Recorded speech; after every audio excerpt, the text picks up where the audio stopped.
This is your news bulletin from Power 102 Digital.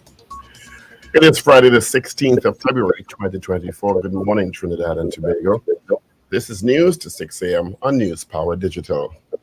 Two officers attached to the Coastal Support Unit of the Trinidad and Tobago Police Service are now being treated at hospital for injuries sustained during an incident yesterday morning while at sea.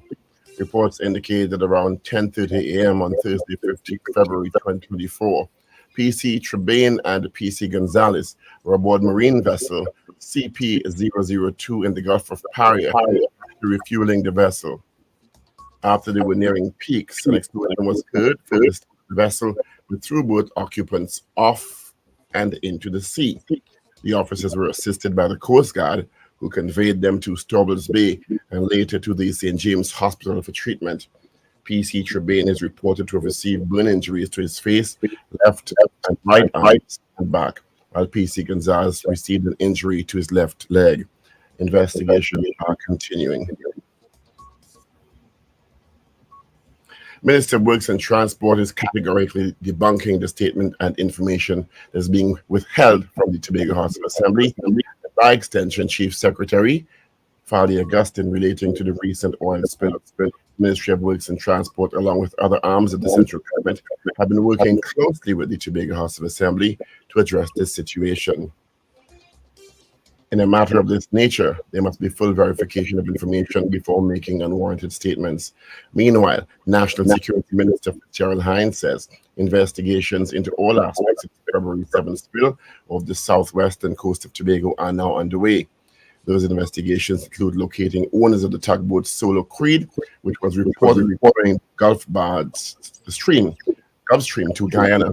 The capsized vessel off Tobago has been ID'd as Gulf Stream. Minister Hines made the statement in an interview on television yesterday morning.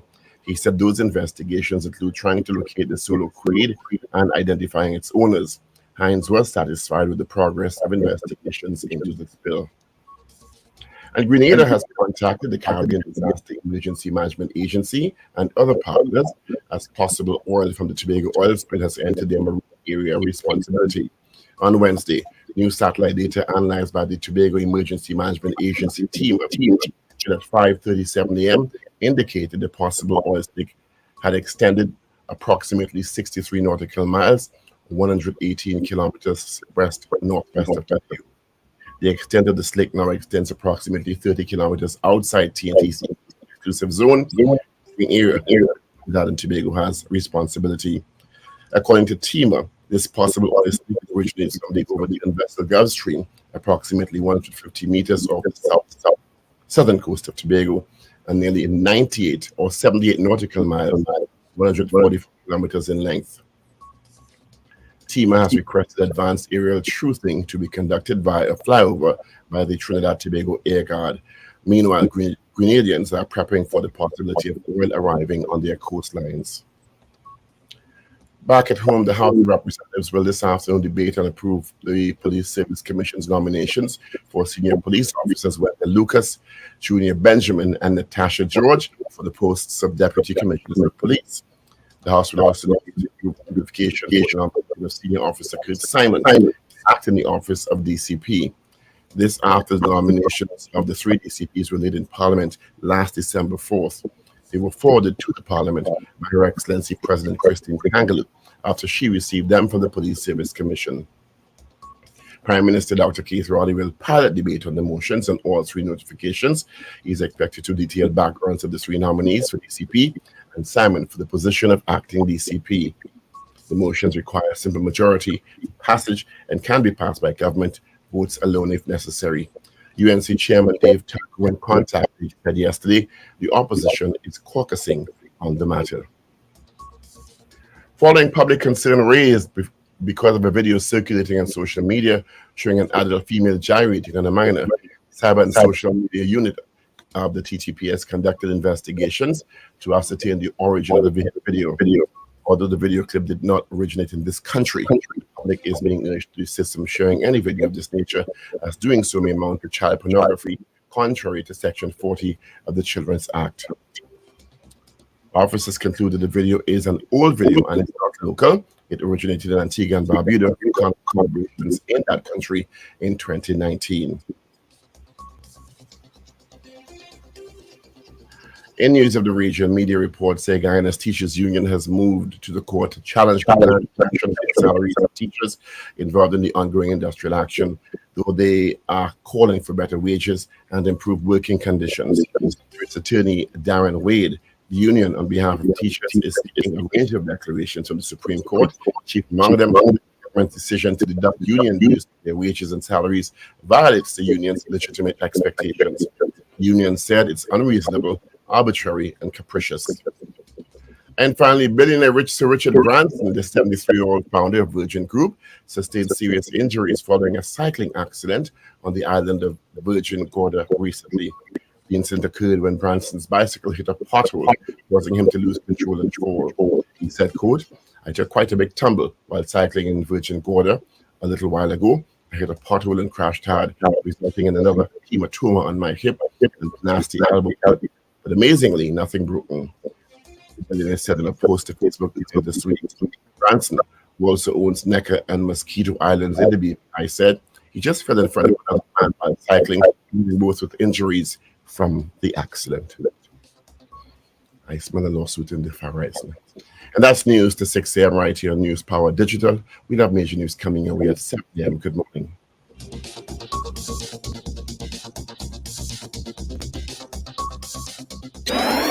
Up to date and credible. Power 102 Digital.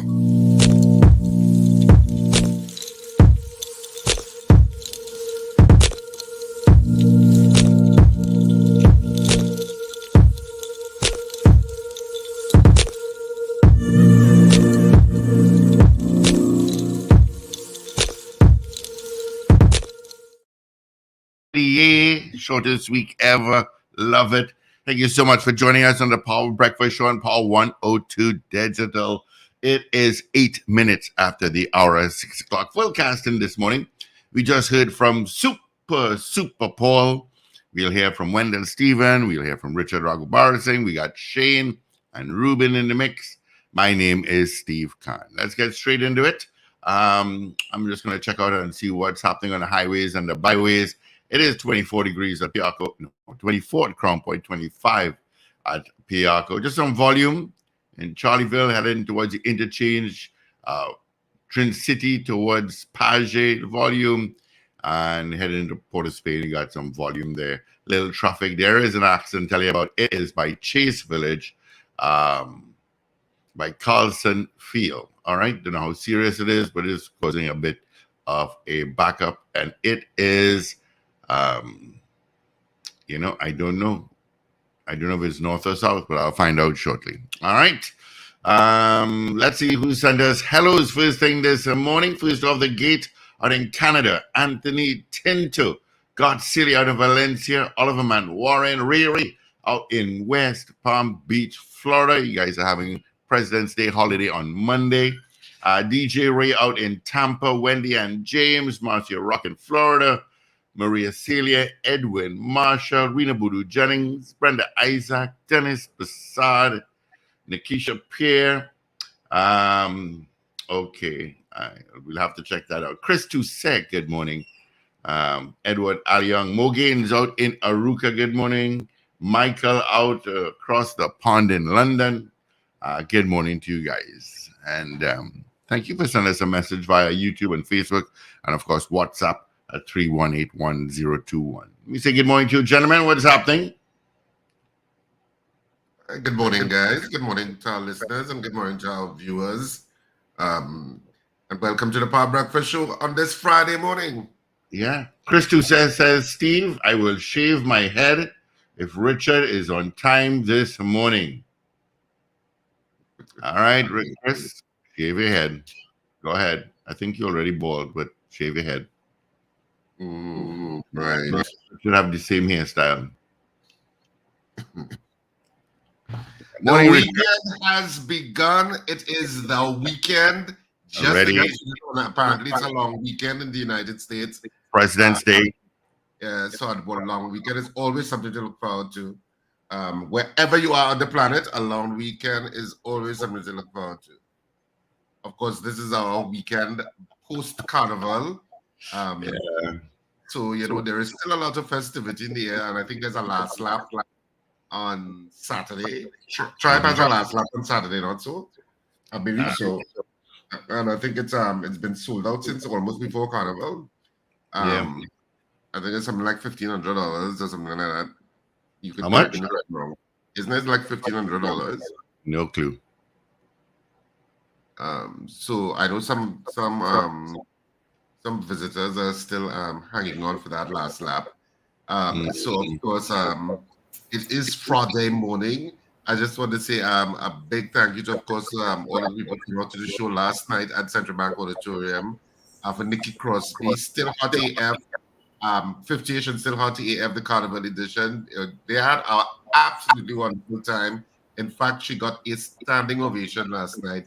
I mean, at the end of the show, the entire audience just rose. I mean, she was, just on point. They had such a wonderful time. So, of course, continue. This is your last night to see Nikki Crosby. This is your last night to see her at the Central Bank Auditorium before we move on to Bacchanal, Bubble, and Bad Behavior tomorrow night, which will be Saturday at 8:30 and Sunday at 6:30 at the same venue, Central Bank Auditorium, all part of our Trinidad and Tobago Carnival Comedy, which is in full process. And of course, you could get all of the information on RSR Productions Theatre page and get tickets are available at the Central Bank Auditorium, which opens from 12 noon. And you can get your tickets there, as well as all of the outlets, which at some point all of the outlets. Good morning, Paul, and good morning, Wendell. I thought I was in the twilight zone. Good morning. Well, a lot of listeners are saying that, Mugi, saying, what? Top of the morning, Richard. But he's clearly not in this realm because he's echoing too. Yeah, I'm echoing. You're not in this realm, are you? Why am I echoing? I shouldn't be echoing. I don't know. I'm not hearing an echo, but Paul, are you hearing an echo? When you speak, I just get a kind of slight echo. Well, I'm hearing myself echoing too. Okay, I don't know what happened there. Anyway, good morning, Richard. Good morning, Paul. Good morning, Steve. Good morning, Trinidad and Tobago, and good morning, listeners and viewers all over this wonderful globe of ours.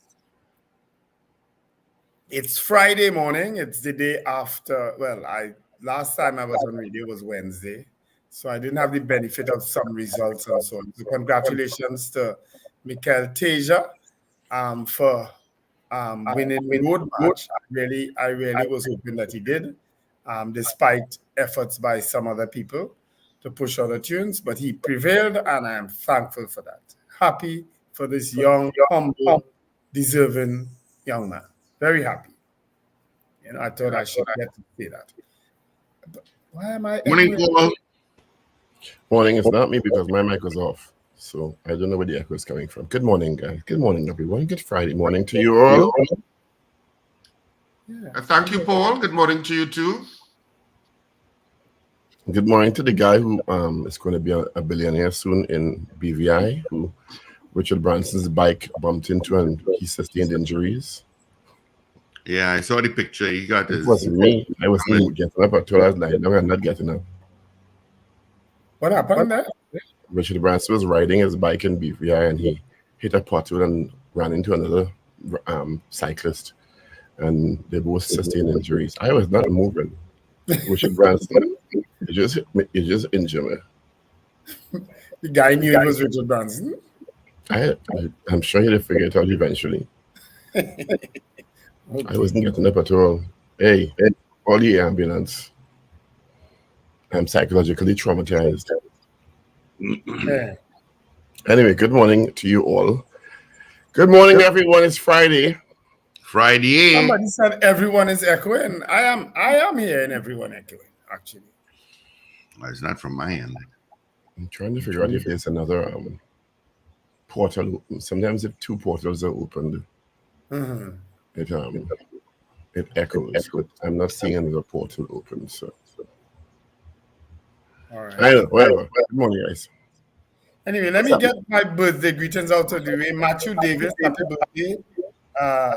Cookie Cummins, Guillermo Simmons, Justin Phelps. I haven't heard or seen about Justin Phelps for a long, long time. To get He low. was kind of prominent at one time in the legal fraternity and in the politics too. But I haven't seen or heard from him. Satraji Usha Maraj, she is the where's Usha now? She is the CEO, I think, of Kuva Tabaki Talpar. I think so. Happy birthday. And today is Errol Fabian's birthday also too. Happy birthday, Errol. Steve, is coming from your end. Nope, got nothing. Everything is normal. I checked. And when I muted the power monitor digital mic, it stopped. So it's coming from your end. Can't do anything about that. Everything is right here. Something must be. I can't solve that, but I know what it is. I don't know. Well, it is kind of disconcerting though, eh? And I would imagine if it's disconcerting for me, it's disconcerting for listeners. Somebody says it's also happening on the Facebook feed. It will happen on all. Yeah. Anyway, good morning, everyone. What's happening in the news in the world today? Well, the world has changed again. How so? In terms of AI, so OpenAI introduced their new platform called Sora, S-O-R-A, which of course is AI video generation format. Now, AI generation, video generation has happened before, but it was kind of pretty rudimentary and for all intents and purposes pretty bad. Not anymore. There is now a leap with Sora, which I think OpenAI released, was it yesterday or the day before? And now you can, via prompt, it can generate like a minute-long video that's pretty realistic. Pretty realistic. And so I think the tech world is abuzz with that. Abuzz with how fantastic Sora is, and of course, it's only going to get better. So, and what that means for all kinds of videos that can be generated that you may think is real, and it's not. But Patrice Robertson was sure. All somebody did was type, a phrase, and it happens. I was referring to that video on Patrice Robertson too. That seemed pretty real to me. Yeah, but I would have taken a little bit of deep faking to get it. Kind of like what you do sometimes with some of those apps. You put a picture and you have the picture talk and say something. So that is still pretty rudimentary. Mm-hmm. Now it can actually create a minute-long video from just you typing, generate a video on, whatever, which was not really very sophisticated before. Oh. So what should I be concerned about? Well, video generators could be concerned. People who make videos, because now it means AI is becoming more and more sophisticated. What should you be concerned about? Being able to generate your unknown to you OnlyFans platform. Yes. It'd be able to generate. Put Wendell in a video with 5 women and have him do some sort of things. For people to now be involved in generating all manner of videos. It's interesting you say Richard Ragoobarsingh, because I filed 2 questions yet to be approved. And one has to do with campaign financing, and the other has to do with what the government plans to do regarding digital platforms, AI, and social media in relation to general elections. and potential amendments to the Representation of the People Act.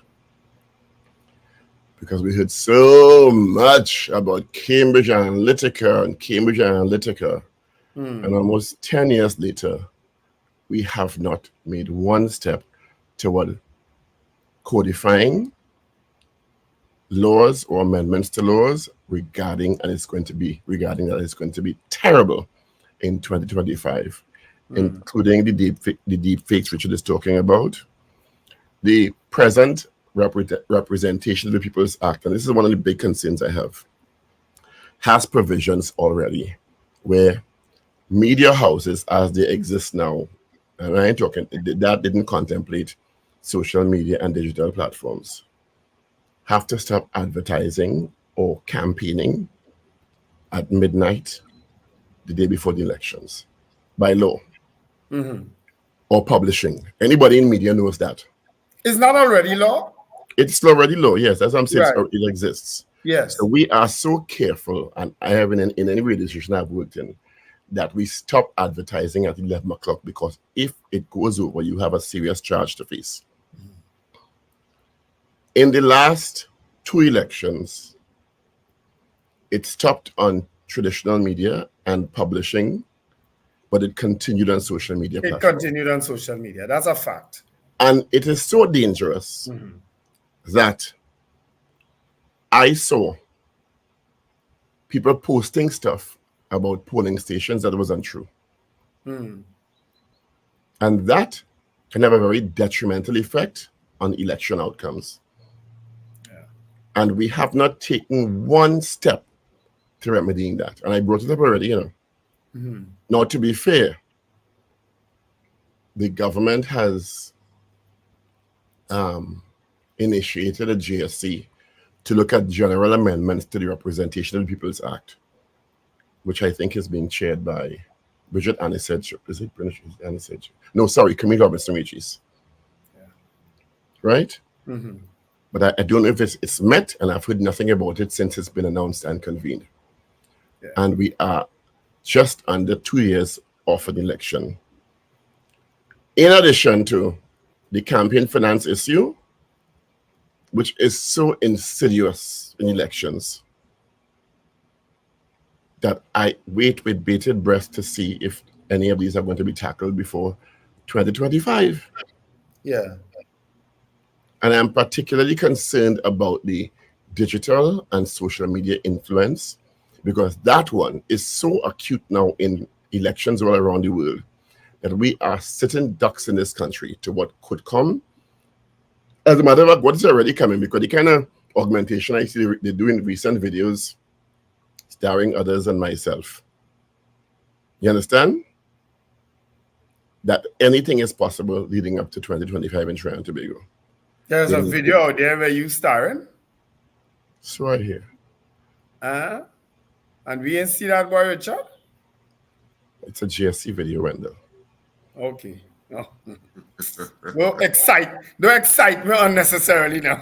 I didn't know that me starring in a video would excite you, so you're trying to tell us something? Sips coffee. Watch it. Watch. Oh. I didn't think you'd get so excited on the video starring me. I actually do. News, note to self. Note to self.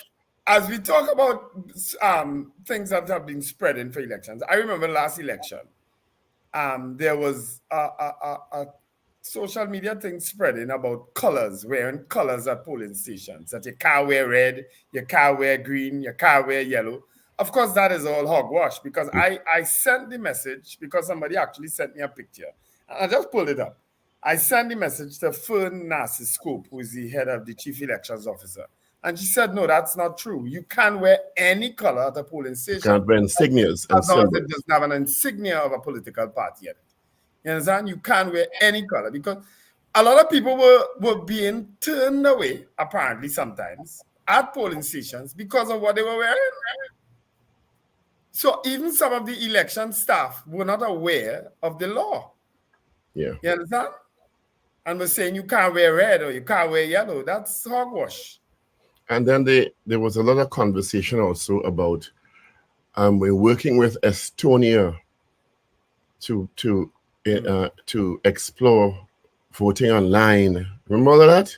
Mm-hmm. And Estonia is the leader in the world. And work wait. Mm-hmm. Wait. Yeah. Yeah. I said a talk. This coming election is going to be brutal. And that's why the Mhm. country needs safeguards, particularly in the digital arena. Yep. Because the kind of thing they're going to put out Yeah. Yeah. and the micro-targeting, Mm-hmm. you understand? And the things coming up on your Facebook feed and your Instagram feed and your TikTok feed, and you're being bombarded. And we have no sign of any law to protect the population and the democratic process in these regards. Yeah. Most of the advertising is going to be online, you know. Yes. Yes. Yes. Most of the targeted advertising is going to be online. And we do, in some jurisdictions, they have councils set up to monitor and identify false claims in advertising by political entities. We don't have that. Yeah. We have the Council for Ethical, whatever that. Who? That's selective in the ethics? Exactly. I'm glad you see. That's selective in who they're targeting. Uh-huh. Put up cup again. I have to get one of those. That is put the foot in the mud regularly. Yep. Okay, that erase the credibility with putting foot in mouth disease before checking stuff. Yeah. Haven't So heard from that them whole for a thing, while. huh? Haven't heard from them for a while. You shouldn't. After they put the foot in the mouth a couple of years ago, that was it, you know. Yes. Yes. You understand? Yes. Anyway. What has happened? What is the latest though with the and both two political parties are open screening for nominations, that is for all 41 constituencies. The UNC did it and the NTA did it. What's the update with that? Any update from anybody? 6:28. 6:28. Friday morning after Carnival. Oh God. 6:28. I love Trinidad. I don't know what So a strange occurrence. A TTPS Coastal Support Unit vessel that had just and you know, somebody sent me a note yesterday morning as early as 11 o'clock saying they heard about an explosion in a boat that had refueled in Chaguaramas, and it turned out to be true.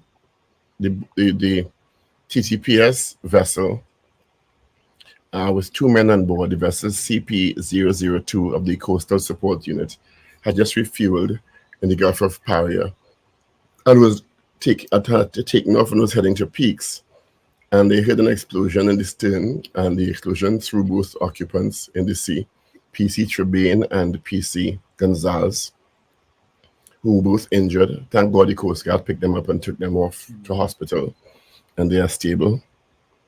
Very strange, and they're continuing investigations. A lot of stuff happening in the sea these days. Meantime, the slick is heading up to Grenada, the oil slick. I saw Barras Jagdew. He's the president or the vice president? Vice president. The vice president of Ghana. When I see him on TV, I start to get nervous, you know. What has he said about this? Nothing. He said Ghana has nothing to do with it, but you know, I kind of be nervous when I see him because he makes some odd statements sometimes. Wasn't it reported that the barge and so on was headed to Guyana? Yeah, but I don't mean they're responsible for it. No, I didn't say they are. I didn't say they are. Because if we're responsible for everything, I think for trying to bigger, we're in real trouble. You understand? Meantime, Works and Transport Minister Rohan Sinanan and National Security Minister Fitzgerald Hines have both debunked the statements of the Chief Secretary about cover-ups. I don't know. Something is wrong with Fali Augustine. Like he just tries on some controversial statement or controversy. So he tries on it. You know, there are people who are like that, right? They're addicted to controversy. It's a politician, like many other politicians. No, man. Politicians You are just special. sat with the honorable Politicians Prime are special creatures. You just sat with the Prime Minister. Everything seemed, I mean, everybody praised you, both of you, for your efforts. And then you come out and make a statement like that after? Politicians are special creatures, Wendell. Come on, man. Politicians say one thing about somebody today and in bed with them the next day, and vice versa. Okay? Politicians are really, really special creatures. But yeah, you see that in bed thing? That might be actually the truest.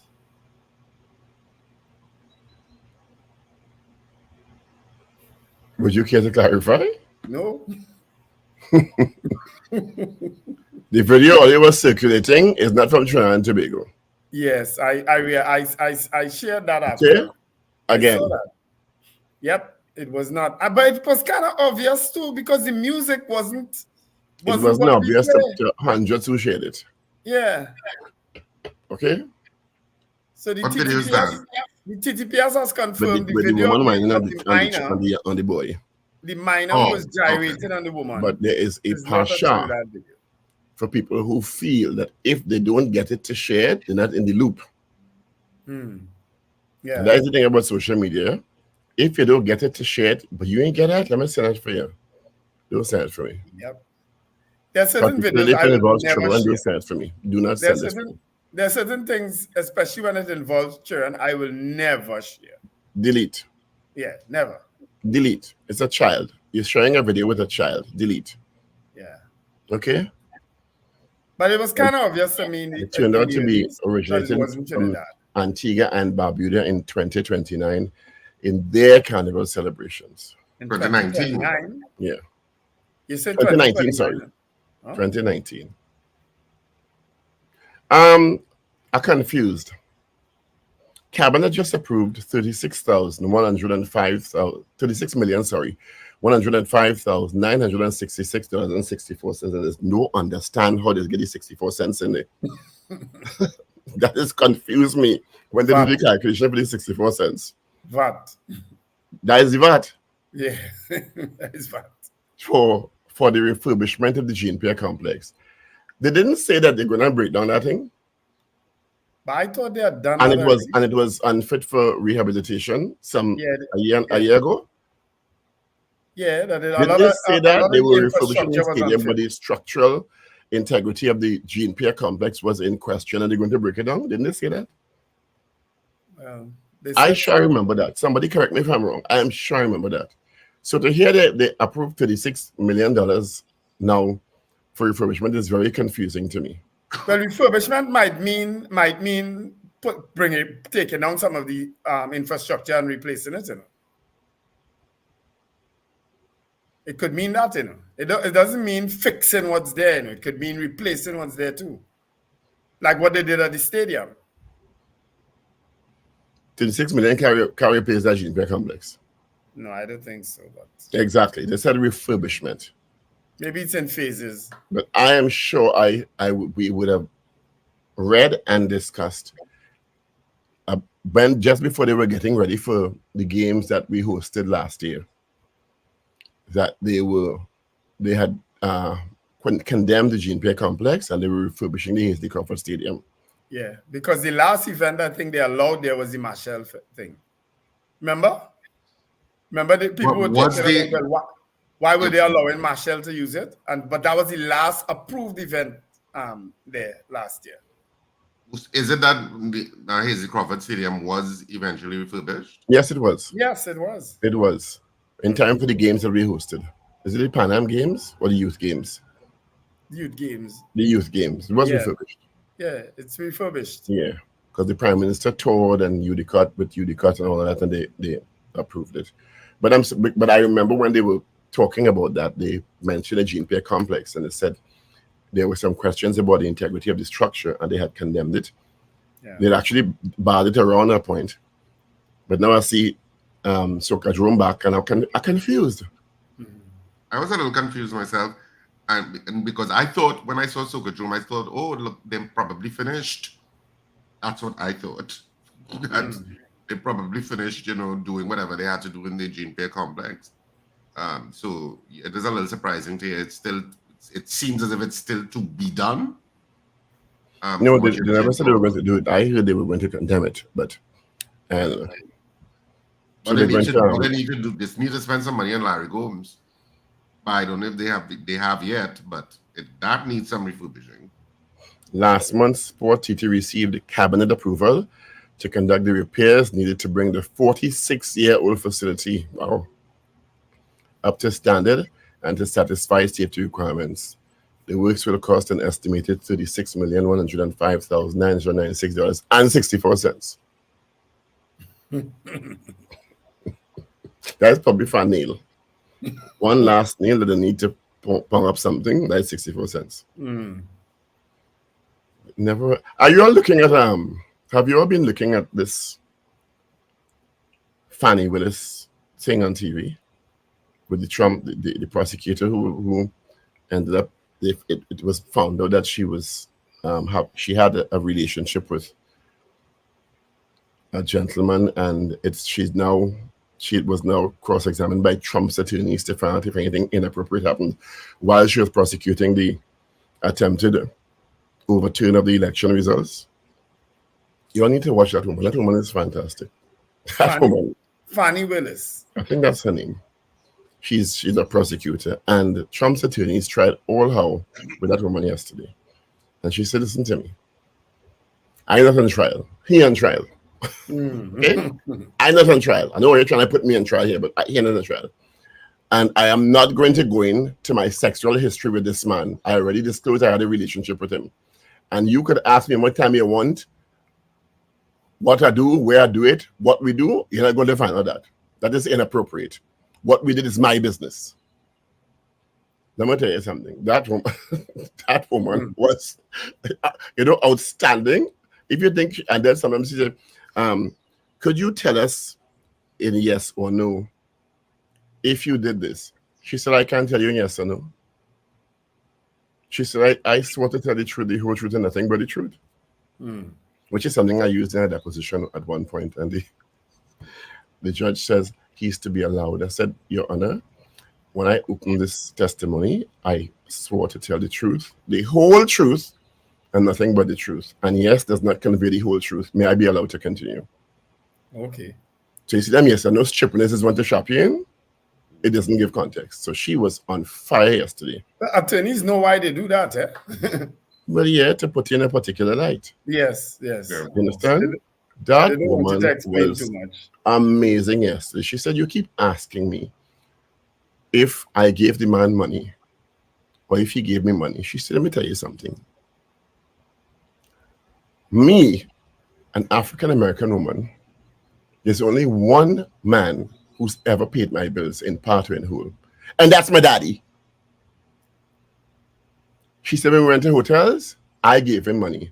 She said, so you gave she said, yes, we went on a trip together. What's wrong with that? So I can't give a man money. It has to be the state's money. Oh, let me tell you.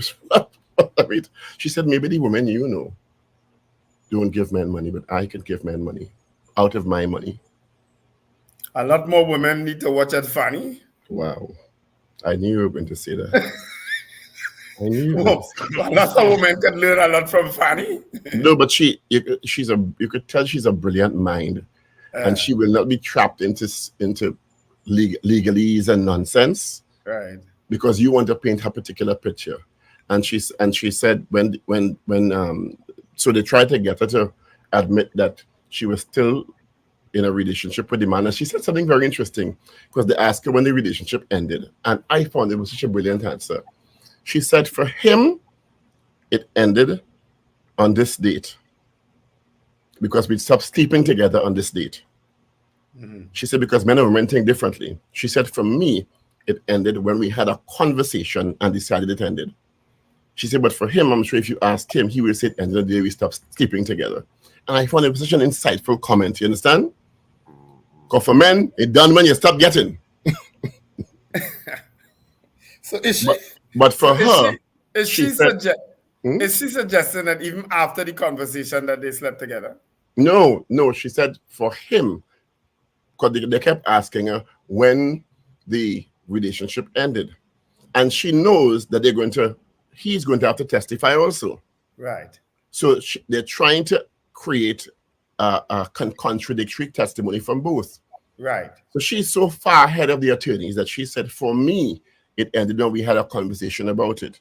But for him, he may tell you that it ended when we stopped the last day we slept together. So, yeah, you talk about brilliant woman. And it's true, men and women think differently about relationships. Oh, yes. You understand? I just found she was riveting to look at. And she was so composed, and she said, no. I'm not finished answering. Don't put a second question when I finish answering this one. Okay? So, and there's about 3 attorneys there, and all male white. Of course, she's black female, and they couldn't handle her. Anyway, for those who don't watching it, I might be talking gibberish, so let me move forward. All right.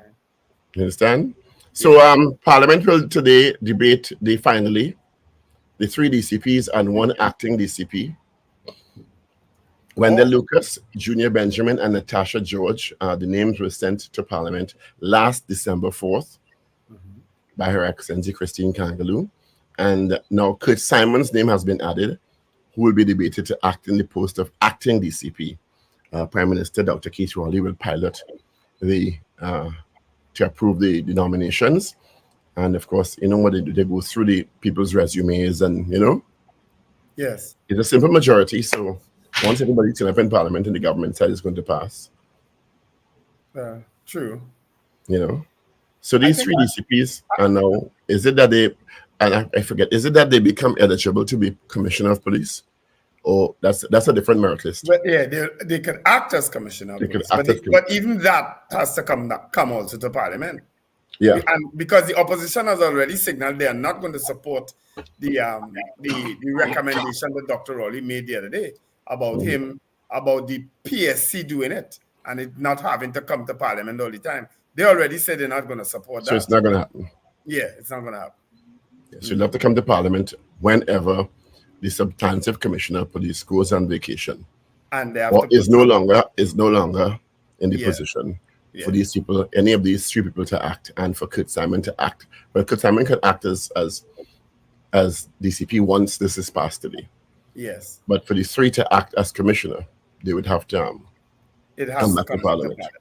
Yes. You understand? So congratulations in advance, in anticipation, to Wendell Lucas, Junior Benjamin, and Natasha George for the posts of DCP.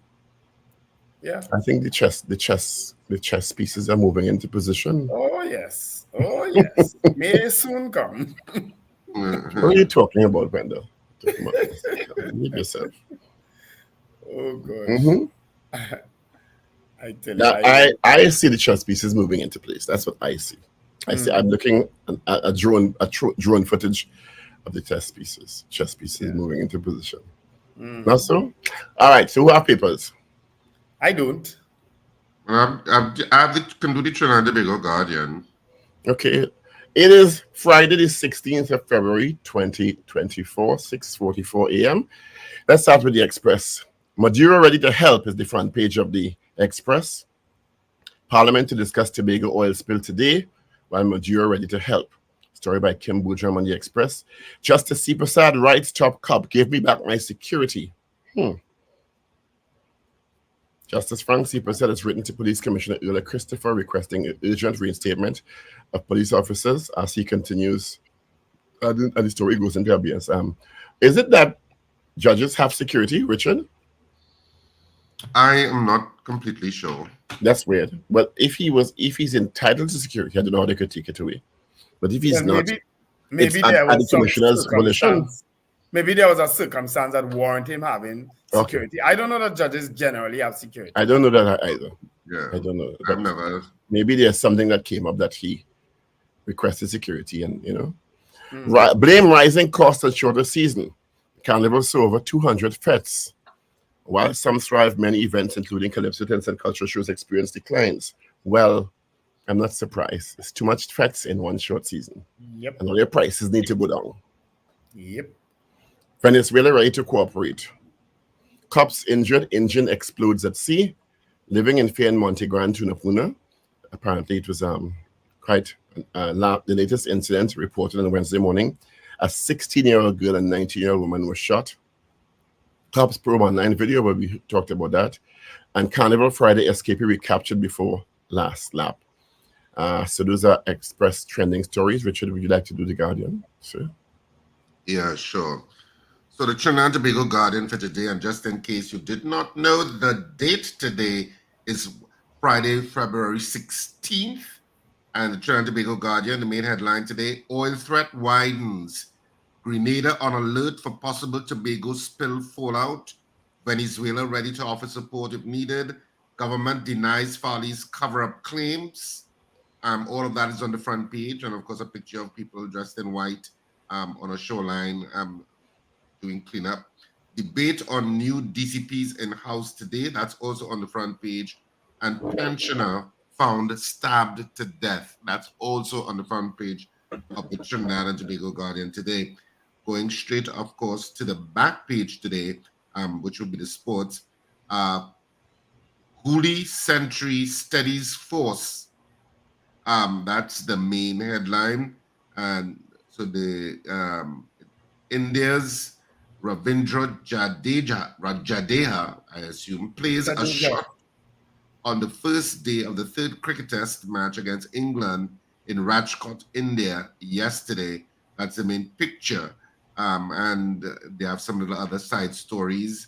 They have that Gooley story, who scored a century, 113 for TNT's Red Force against Cricket West Indies Academy on the second day of the second round of matches in the West Indies Championship yesterday at Connery Cricket Centre in Bastia in St. Kitts.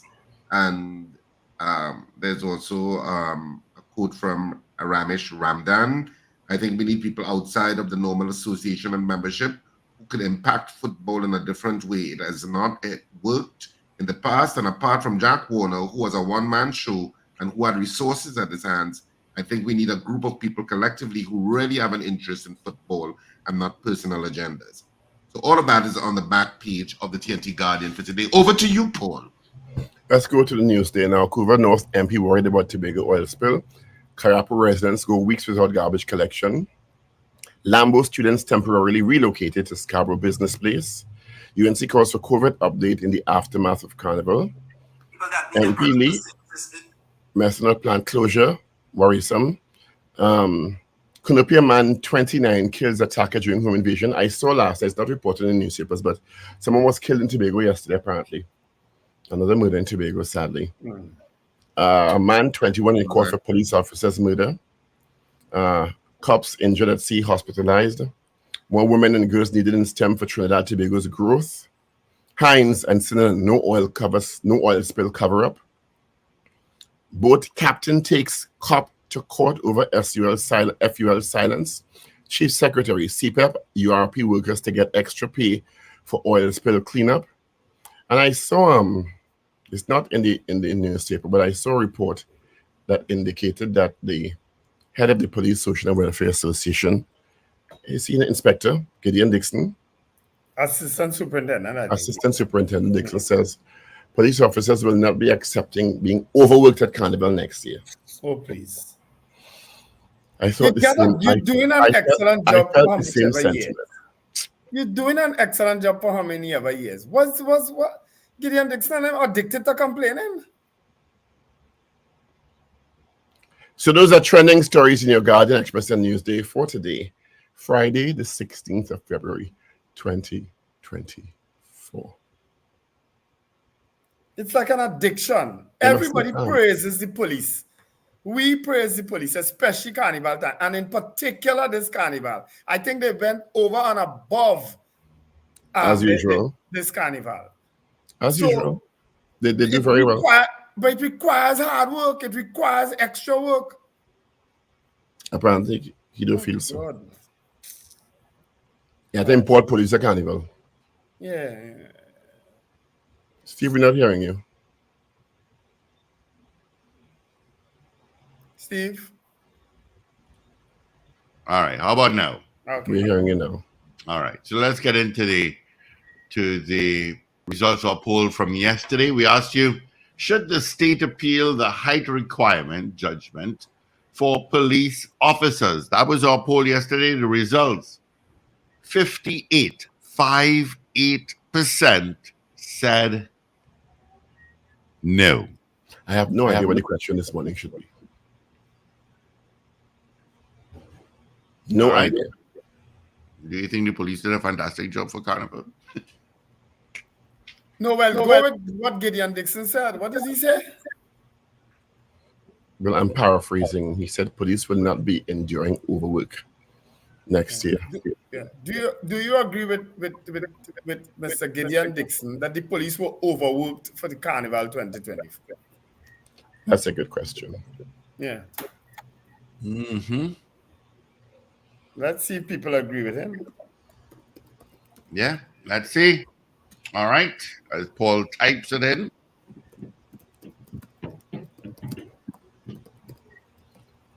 Good morning, JJJ. Jaron Joseph, good morning to you. Send us a message on WhatsApp.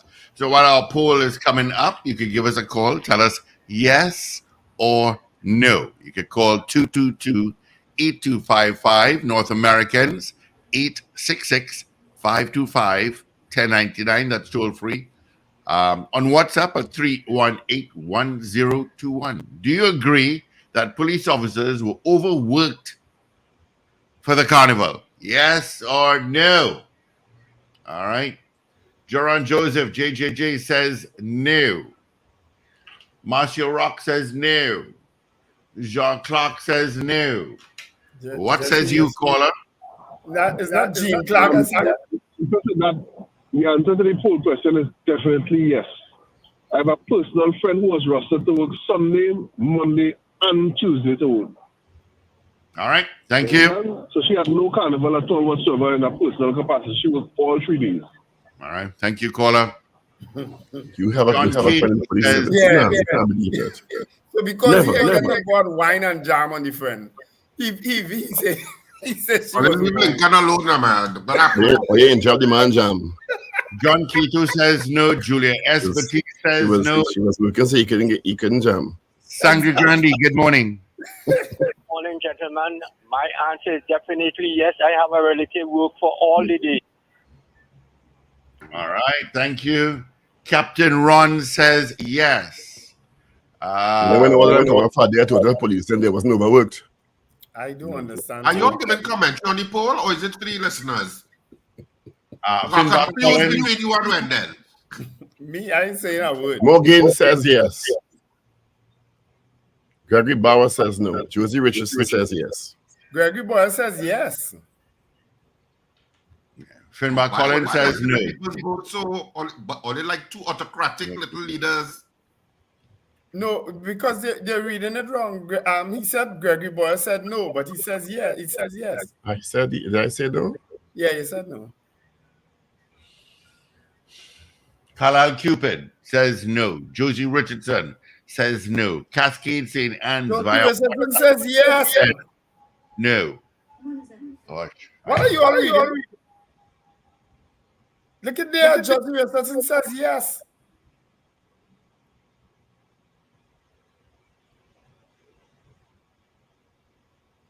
I must be reading a different screen.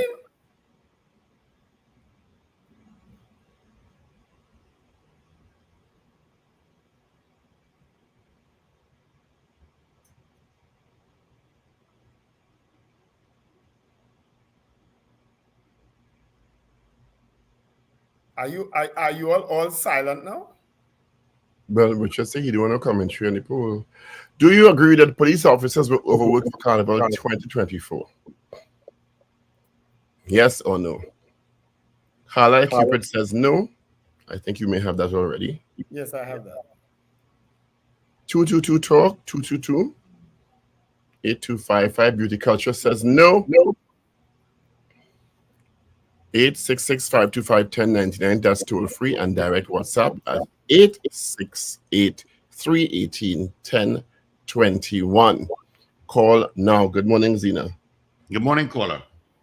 Good morning, gentlemen. Good morning, Paul. You want to know what is you, eh? I said no. What the hell they had to do? No, you don't care how much work you give, is no overwork for you. All work is work for you. Overtime you do, you don't pay overtime at all. All right, thanks, Zena. All right.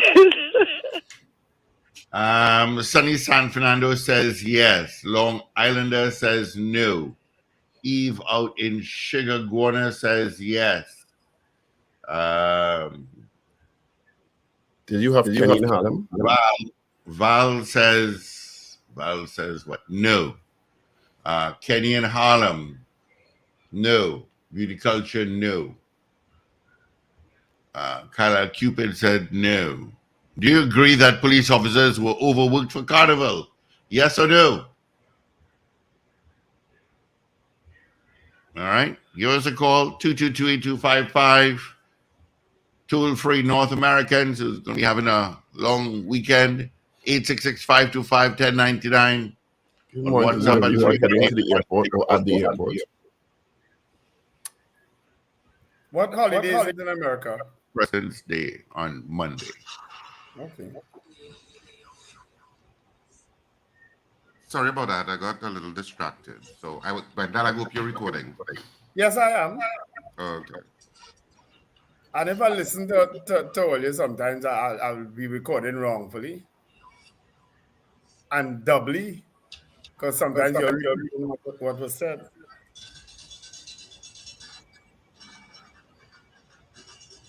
Somebody's mixing egg or something, doing whipping an egg there.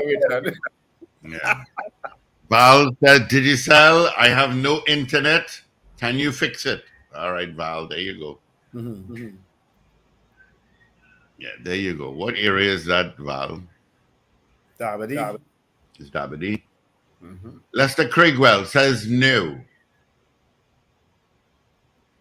Guy Small sent a message that he cannot vote. Thanks, Guy Small. Darren Thompson says yes. Well, Darren Thompson's statement is a bit odd. Yes, I hope they realize hard work pays off.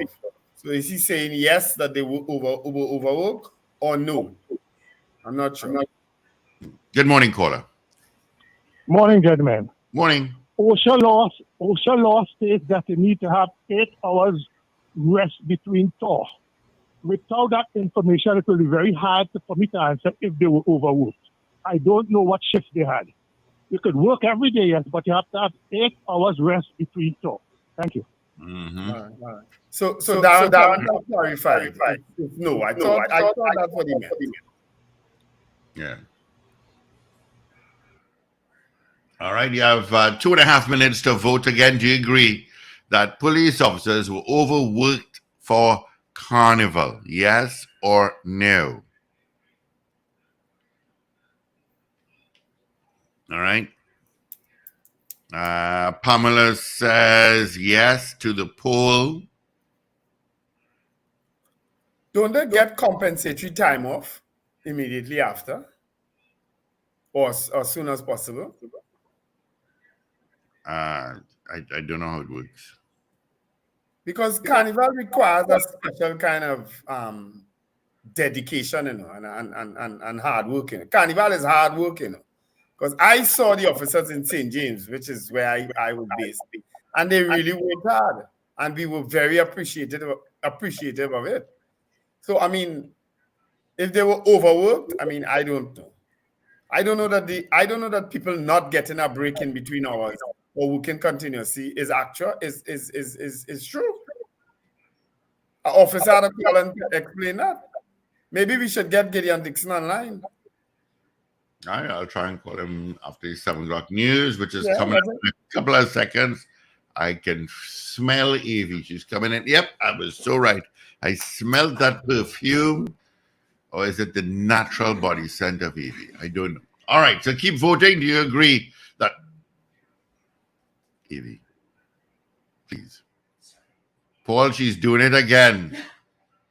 Do you agree that police officers were overworked for Carnival? Keep voting.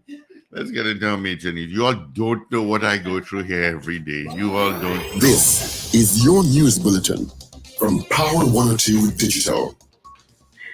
Two officers attached to the Coastal Support Unit are being treated at a hospital for injuries sustained during an incident while at sea. The Ministry of Works and Transport responds to Chief Secretary's statement on recent oil spill matter. Guyana Teachers Union goes to court to challenge the planned deduction from salaries of teachers involved in the ongoing industrial action. And in the U.S., police say a dispute led to gunfire after Super Bowl parade. Details in a moment.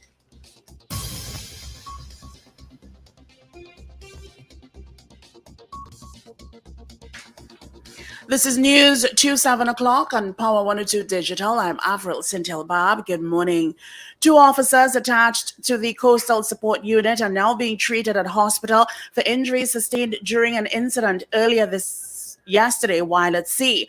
Reports indicate around 10 a.m. on Thursday, PC Turbany and PC Gonzalez were aboard a marine vessel in the Gulf of Paria after refueling. As they were nearing peaks, an explosion was allegedly heard from the stern of the vessel, which threw both occupants into the sea. The officers were assisted by the Coast Guard, who conveyed them to Staubles Bay and then later to the St. James Hospital for treatment.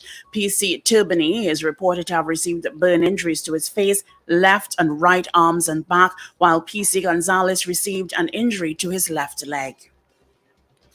The Ministry of Works and Transport is categorically debunking the statement that it has withheld from the Tobago House of Assembly and by extension the Chief Secretary information relating to the recent oil spill. The Ministry of Works and Transport, along with other arms of the central government, has been working closely with the Tobago House of Assembly to address the situation. In the matter of this nature, there must be full verification of information before making unwarranted statements, the minister said. Meanwhile, National Security Minister Fitzgerald Hines says investigations into all aspects of the February 7th oil spill off the southwestern coast of Tobago are underway. Those investigations include locating the owners of the tugboat Solo Creed, which was reportedly towing the barge Gulfstream to Guyana. The capsized vessel off Tobago has been identified as the Gulfstream. Hines made the comments in a television interview on Thursday. He said those investigations include trying to locate the Solo Creed and identify its owners. Hines was satisfied with the progress of the investigations into the oil spill. Grenada has contacted the Caribbean Disaster Emergency Management Agency and other partners as possible oil from the Tobago oil spill has entered their marine area of responsibility. On Wednesday, new satellite data analyzed by the Tobago Emergency Management Agency, captured at 5:37 a.m., indicated the possible oil slick had extended approximately 63 nautical miles or 118 kilometers west-northwest of Tobago. The extent of the slick now extends approximately 30 kilometers outside Trinidad and Tobago's economic exclusive zone, the maritime area for which TNT is responsible. According to TEMA, this possible oil slick originates from the overturned vessel Gulfstream, approximately 150 meters off the southern coast of Tobago, and is nearly 78 nautical miles or 148 kilometers, or make that 144 kilometers in length. TEMA also said they have a high confidence level attributed to the known suspected point source, meaning the slick comes from the capsized ship. TEMA added that variations in slick thickness were noted and a thin oil-like substance was present in the imagery. Drone surveillance and ground truthing were also conducted to increase the confidence level. TEMA has requested advanced aerial truthing to be conducted via a flyover by the TNT Air Guard. Meanwhile, Grenadians are already preparing for the possibility of oil arriving on their coastline. The opposition United National Congress has claimed that the recent oil spill off the coast of Tobago has created potential long-term environment effects for both the maritime and tourism industries in Tobago. It says questions have been raised about the methods employed for cleanup and whether adequate testing has been conducted to identify the spill's contents and assess its ecological impact. The House of Representatives will this afternoon debate and approve the Police Service Commission's nominations of senior police officers Wendell Lucas, Junior Benjamin, and Natasha George for the posts of Deputy Commissioner of Police. The House will also debate and approve the notification for the nomination of Senior Officer Kurt Simon to act in the office of the DCP. This after the notifications for the 3 DCPs were laid in Parliament December 4th. They were forwarded to the Parliament by President Christine Kanglu after she received them from the Police Service Commission. The 3 DCP posts have been vacant since 2022. The notification for Senior Superintendent of Police Simon, who in the past acted as DCP, is now acting DCP, was also sent by the Police Service Commission to Kanglu. The President forwarded the notification to the Parliament on February 2nd. It will be laid in the House of Representatives today by the House Speaker. Prime Minister Dr. Keith Rowley will pilot debate on motions on all 4 notifications. He is expected to detail the backgrounds of the 3 nominees for DCP and Simon for the acting DCP position. The motions require a simple majority vote for passage and can be passed by government votes alone if necessary. UNC Chairman Dave Tanku said yesterday the opposition is caucusing on the matter. Following the public concern raised because of a video circulating on social media showing an adult female gyrating on a minor, the Cyber and Social Media Unit conducted investigations to ascertain the origin of a video. After a thorough investigation, the officers concluded the video is an old video and is not a local video. The video originating in Antigua and Barbuda for Carnival celebrations in St. John's in 2019. The number plate seen in the video on the white truck, though not fully visible, is that of an Antiguan number plate design. Although the video clip did not originate in this country, the TTPS is still urging the public to desist from sharing any video of this nature, as doing so may amount to child pornography, contrary to Section 40 of the Children's Act. In sporting news, West Indies Academy trailed Trinidad and Tobago Red Force by 82 runs with 7 wickets remaining going into day 3 of the 4-day match at the Connery Sports Club, St. Kitts.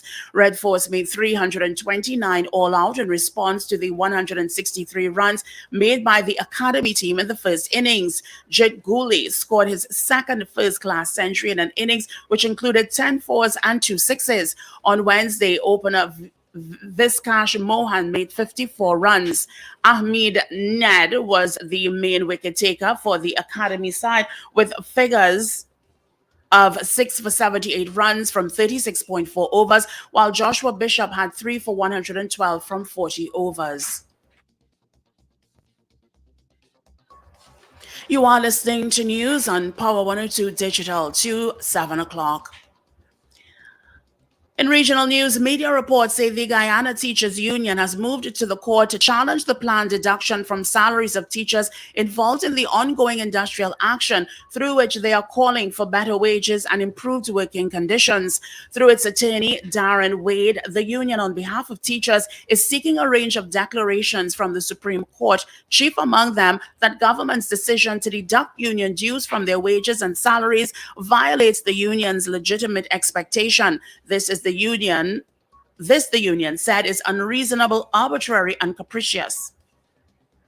And further afield, police in Kansas City say an argument between several people or among several people that escalated led to a shooting that killed 1 and injured 22 others after a Super Bowl victory parade. The deceased victim was identified as Lisa Lopez Galvan, 43, a local DJ. Police said the injured victims range in age from 8 to 47 years old and that at least half are under 16. 3 suspects were taken into custody shortly after the shootings. 2 of them are aged under 18 years. Finally, here is weather news for the period today till midnight. Trinidad and Tobago, generally sunny, hazy, and breezy despite few brief isolated showers. Nighttime will be fair but hazy. Mild to moderate Saharan dust concentrations are present in the atmosphere, so sensitive persons are being advised that they must continue to take necessary precautions. Look out for a forecast maximum temperature of 32 degrees Celsius, both at Piarco International Airport and Crown Point in Tobago. Currently, the temperature at Piarco is 25 degrees Celsius and is 24 degrees Celsius at Crown Point. Recapping your headlines to 7 o'clock, 2 officers attached to the Coastal Support Unit are being treated at hospital for injuries sustained during an incident while at sea. The Ministry of Works and Transport responds to Chief Secretary's statement on recent oil spill matter. Guyana Teachers Union goes to the court to challenge the planned deduction from salaries of teachers involved in the ongoing industrial action. And in the U.S., police say a dispute led to gunfire after Super Bowl parade. I'm Avril St-Hill-Bob. That was news to 7 o'clock on Power 102 Digital. Look out for more news in detail at 12 noon today and an update at 8 o'clock this morning. For more details, log on to power102fm.com. Up to date and credible. Power 102 Digital. All right. Thank you, Avril, for our major news. You could join her again at 8 o'clock, 48 minutes from now, for our news brief. All right. And then again at noon with Sir Charles. Quickly, let's take a look at what's happening on the highways and the byways. San Fernando, I got nothing really to tell you about. Golconda Connector Road is your hotspot this morning. I'm seeing that there was an accident by Gasparilla on the Solo. That's been cleared up. But apparently this accident that is by Chase Village, it is northbound Solomon Hutray Highway. That's a bad one. All right. So that's creating some traffic as you head northbound. East-west corridor, Santa Rosa to Omero, busy. Piaco to Yui, volume from Valsain to Baratari, and heavier heading into Port of Spain. Not too bad out of Maraval. Got some traffic on the main road going through Macoya and Tunapuna and so on. And that's pretty much it. All right. All right, gentlemen, let's see if we have any more votes. Ray says no. Trini in Boston, good morning. Cheryl Johnson says no. Adrian Koto says no. Rena Bulu Jennings says no. And that's what I've got so far. Of course, our poll is going to stay up until tomorrow morning when we give, not tomorrow, Monday morning. God, this short week just threw me off, you know. What's going on with you today? Yeah, this short week. It said yesterday I thought it was Wednesday. Today I don't even know what today is. It's Friday. It's Friday. All right. So we could have the poll this morning was: do you agree that police officers were overworked for Carnival 2024? As claimed by the head of the Police Service Welfare Association, Gideon Dixon. We had 19 people saying no, 9 saying yes. And a couple of the people who said yes is because of their personal interactions with police officers who apparently didn't get to be with them or be with their family or whatever, right? So 9 said yes, they believe that they were overworked. 19 said no. It would have been nice to hear from some actual police officers. But again, as I said, I praise the police officer. And, you know, I see this really, and this is my opinion, people, in my interpretation. I see this as a kind of veiled attack on the commissioner, you know, because we have had police officers work hard over all the years under different commissioners, and I don't know that they ever came out that they were overworked. Yeah. So why, Mr. Christopher, you're saying that?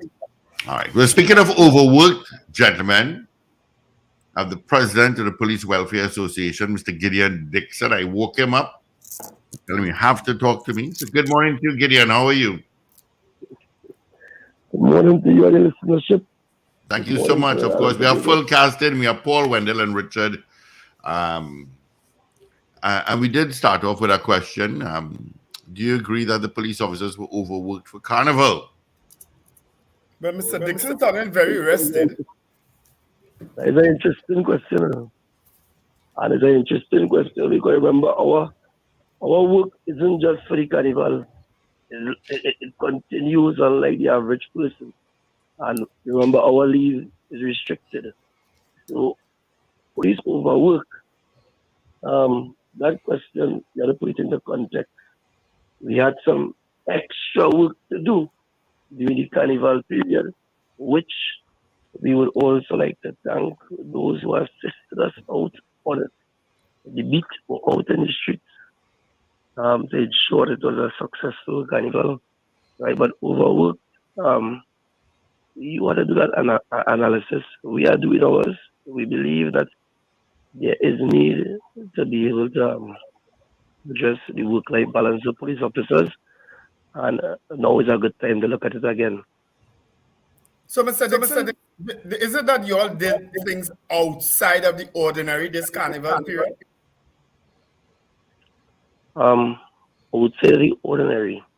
Yes. In other words, for you've had very success. You have had a lot of success at carnival time in particular, the TTPS, right? For the number of years, right? Is it that this year? Is it that it was different? This year we attempted to have a greater collaboration with all our industries, all our entities that would be able to make the carnival happen. We would have encapsulated both the Defense Force, the licensing department, the Ministry of Education, the Ministry of Health. We would have worked assiduously, and though the season was short, the preparation work started since last year, but it escalated especially at the turn of 2024, where the goal commander and his team would have put out separate teams, sub-teams to put things in place. So it is without saying much, but also taking time to publicly commend the Commissioner of Police and by extension the goal commander and the team for the work that was done prior to getting the carnival, because though carnival appears on the calendar the 12th and the 13th, the work to get the job done had to be done long before. And then if you recall, in August of 2023, leave for officers was restricted, particularly because we needed to treat with the surge in crime and more so murders. So officers were actually out on the blue line from that period till now and continuing. So it is a holistic look or a panoramic view. You have to look at what has been happening with policing and our engagement with members of the public and our opportunities to try to suppress crime, and then to take it straight into the carnival where we would have one of the safest carnivals. I look to see what the critics would be saying at this point in time. So do you agree? Do you agree that this was one of the safest carnivals that we have had? From my lens, I believe it was one of the safest carnival we ever had. That is from where I am. And you know, I asked my wife just yesterday if we had any murders over the carnival. I couldn't recall no murders. It also says something about the people of Trinidad and Tobago. Is your wife a police officer? I didn't hear. Is your wife also a police officer? You said you asked your wife if there were murders over the weekend. No, she's not a police officer. She's a civilian, but she invested heavily into the carnival over time. She did not take part this year, so she was very attuned to what was taking place. So I asked, and the response was one that she couldn't recall anything of significance. Normally, you would hear the news first. Mr. Dixon, good morning. First of all, can you confirm the newspaper report that quotes you as saying that police officers will not be overworked in 2025? Is that an accurate representation of what you said? That wasn't an accurate presentation. The question posed to me was simply, the question was one where the reporter asked if it is officers worked. We have information officers worked long hours for the carnival, right? I said that is something that we are accustomed to for the carnival period. He said, and we got some complaints. However, we don't get the same complaints when officers have to work extra duty and it's long hours too. So to put the answer into context, I told the reporter, do not do the comparison with extra duty and carnival duties. because there are two different things.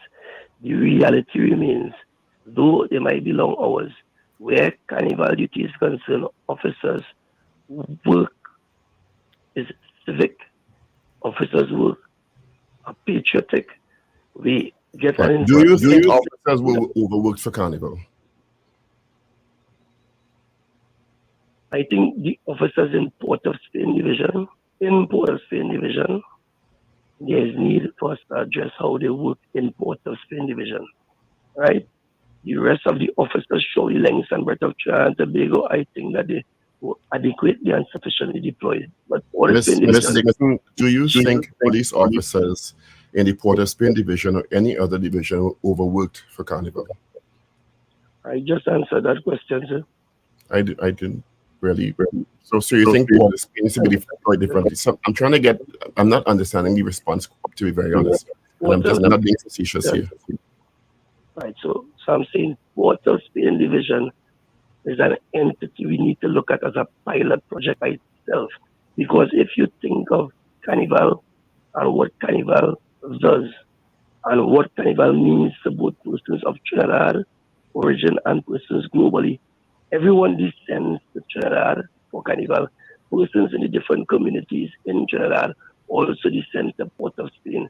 So we have the capital of the Carnival in the region taking place. And it takes place in Port of Spain. But let me reverse the question. Do you think there need to be more police resources put into Port of Spain for Carnival? I think yes, we need to treat the deployment of the resources in Port of Spain differently. Yes, I think treat the deployment of the resources in Port of Spain differently.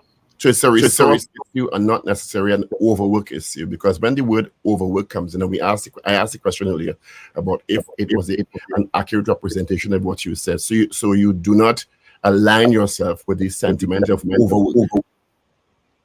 No, it's a deployment issue in terms of Port of Spain in particular. So the extra duty comment that you referenced, that you have no issue with the extra duty as has happened for the last 15 to 20 years, as one would expect in an essential service like the police service. Could you repeat the question? In essential services like police service, nurses, doctors, because I'm sure hospitals had extra duty. I'm sure the oil refinery or the energy sector had extra duty. I'm sure the Coast Guard had extra duty. So do you have an issue with extra duty during Carnival because of the requirements of the season for the National Festival? I think I need to explain to you what extra duty is. Extra duty is not the same as what you are referring to there. Paul is referring to overtime. Extra duty is something different. So do you have an issue then with overtime or the way officers are rostered during Carnival period? Let me correct you. Let me try to ask this your question. The extra hours that officers would perform during the Carnival period, that is not considered to be extra duty. It is not even considered to be overtime because you cannot claim overtime for those things. We would in turn get something called gratuitous leave at the completion of the exercise to be taken between a specified period. That is what occurs, and that has been occurring over the years. Extra duty means a private entity having an event, and they require police services to perform duties at that event, where officers will volunteer themselves to participate in the event and get pay upon completion of the exercise. So in the 200 or so events that happened reportedly during the Carnival season, would that be what officers are supplying themselves to be a part of? Is that what you're saying? I didn't hear the first. Because I appreciate the clarification. So extra duty would be what officers would be a part of with authorization from the service, I'm presuming, to provide security services for private events and promoters. Would that be correct? Yes, please. And it is paid for by the promoters. Right. Where does those funds go? Where do those funds go, to the officers or to the Police Social and Welfare Association? Mr. Richards, I don't know you to be a comedian. Right? I don't know. I don't know. I'm asking because I really don't know. The funds goes to an account set up by the Commissioner of Police, and out of that funds, it is drawn down to the officers who perform the duties, right, having performed. There is need for us to revisit that fund because in the past, upon completion of the duty, officers used to get the money one time, and that is why the officers decide to do the extra duty. Within recent times, it is not being given to the officers one time because there has been some amendment to the policy, but nonetheless, it is something that that is operational, and we are looking into as we speak. I appreciate the clarification because I asked because I really didn't know, in all honesty, how it worked. But you know, from time to time, we often perceive that you know most things as it relates to national security. So it could come across as if you are just being your normal. Maybe your perceptions are wrong. But I wasn't aware, Mr. Dixon, that the policy had changed. I knew that officers used to get the money right away. I didn't know that part had changed. Yeah, that is something that occurred within the last 3 plus years. And it is something that has brought some stress to the officers because even our other colleagues in the fire service, when they do the activity, they get the pay one time. And it has been traditionally established. We have someone messaging here. Finbar Collins is saying, why can't the TTPS allow these promoters to have their private securities do the job that in large measure the TTPS are doing as extra duty? Because clearly you may be doing an extra duty, which is good, you get a little extra money, but then you're also required to do your normal duty. And that is what could take you into those extended hours.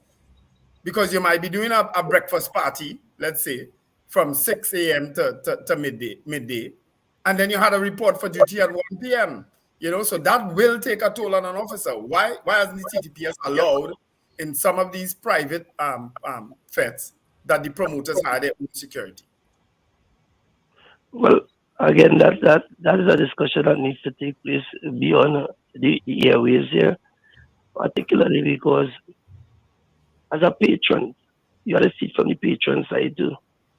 There's so much a boots and batter person would be able to treat with in an event that you are having, right? Persons, we have degenerated into a lawless society, and persons tend to feel safer and more secure when they have official law enforcement body in place. If you have a guard and emergency branch group of officers in your event, are you telling me you would want to use another entity, a private security, mark SW something on a hat, and they providing security for you in that event? Massive events like Stink and Dirty and Miami Beach and these things, we are to also look at it from the perspective of the persons who are participating in the event. This is what they ask the promoters to provide. So let me clarify that. I'm glad you raised it that way. Let me clarify that. For those big events, it is a given that you have to employ TTPS because of the license that you would have had to apply for. But in some of the smaller events that doesn't require that sort of heavy police presence, the police are the ones in my experience who recommend that yes, you have to have TTPS and this is the strength and so on. So I'm saying that there can be some sort of negotiation in terms of the TTPS supplying, yes, the big events, Stink and Dirty. I mean, you went to an extreme example there, you know, as opposed to a little breakfast party or something in a neighborhood. Well, a little breakfast party in a neighborhood most times will attract a strength of probably 4 officers, right? And there is a strength of officers that they could get from anywhere within the length and breadth of Trinidad and Tobago. And they will not be rostered for duty on that particular day. So the discussion could be going both ways, right? It is how you balance and deploy your resources and do it effectively. So I see the question as a question that could be looked into, But the discussion will continue long after today in relation to that and promoters seeking the assistance of police. And as a matter of fact, you can recall not too long ago, this was a heated thing going into Carnival 2023 in terms of the promoters and the request for police, and they wanted to have a formula in terms of the deployment of officers, and all these things were done with a view of satisfying a stakeholder too. And now we are continuing that symbiotic relationship. Well, for the people who don't know, Mr. Dixon, is it then that the extra duty is contributing to the overwork of a police officer? Because the person who knows a police officer, right, and I see that police officer dressed to go to work, they won't know that it may just involve extra duty and then they go to the normal duty. They will feel this police officer is being deployed to work. You understand? Right. When I could say that you might have a slight point there, but I could also say that you would have witnessed the work done by police from 2019 when it had an election started in Tobago. You would have seen where we went into 2020, the work done by police, which to date have not been acknowledged, where we would have went through the pandemic.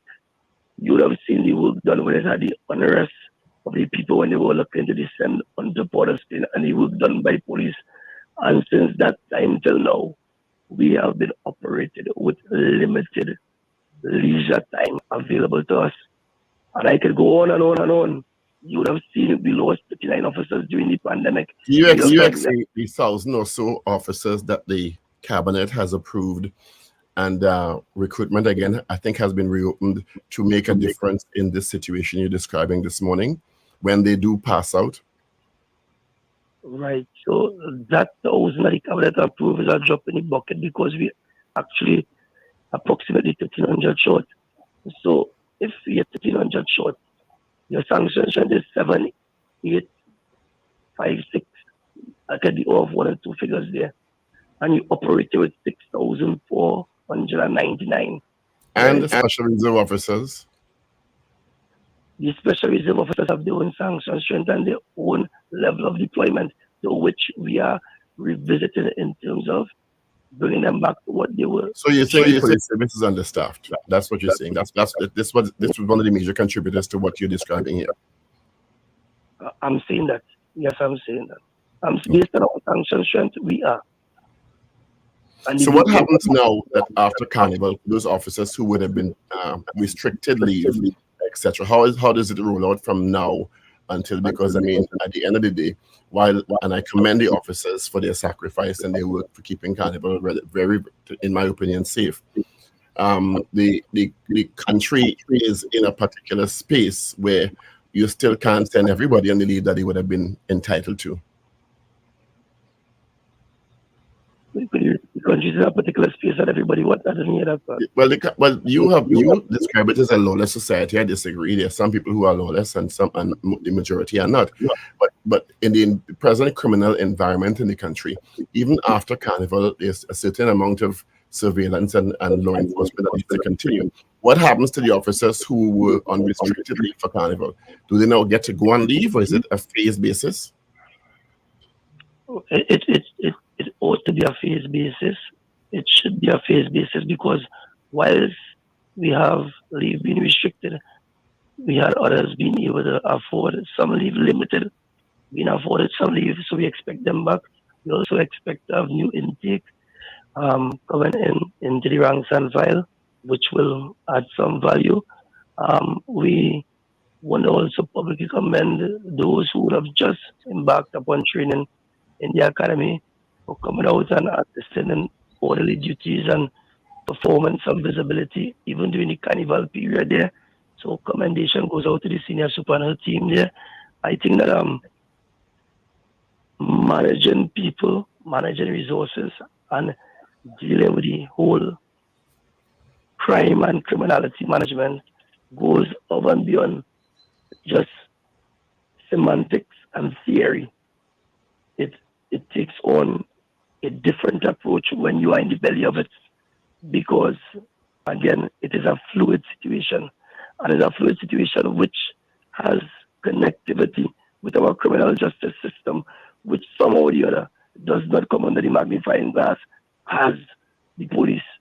And thousands of matters are going there, and persons are going through a revolving door and coming back out. So we need to not just nitpick at what the police do. We need to be more holistic in our approach as civic-minded citizens who are trying to improve our current status. Let us Do you agree with the height restriction issue that's now, according to the Minister of National Security, will more likely be approved? Is that something that you stand by in terms of the police regulations for eligibility? I firmly believe a police officer, there shouldn't be no discrimination for persons who would want to enter the organization based on height, based on flat-footedness. Because the work is so dynamic, right? You can find a place and a space for a person to contribute effectively to operations in the TTPS. No longer are we in the days where you need to be all big, strong, brute, and forceful to be able to be impactful. No, you might be more impactful as a police with your ability to put data into a system and analyze that data and then cause operations to be effected there, as opposed to just being physical and present out there.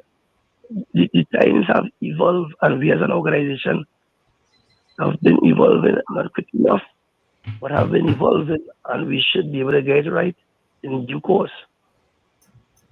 I hope that goes viral.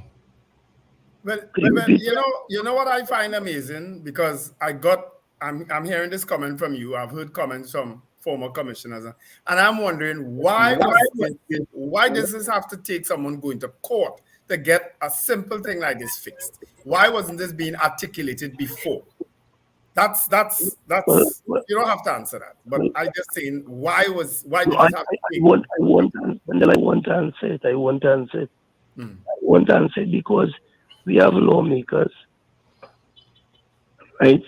And we are the enforcers of the law. And as the enforcers of the law, all we could do is do what the law says.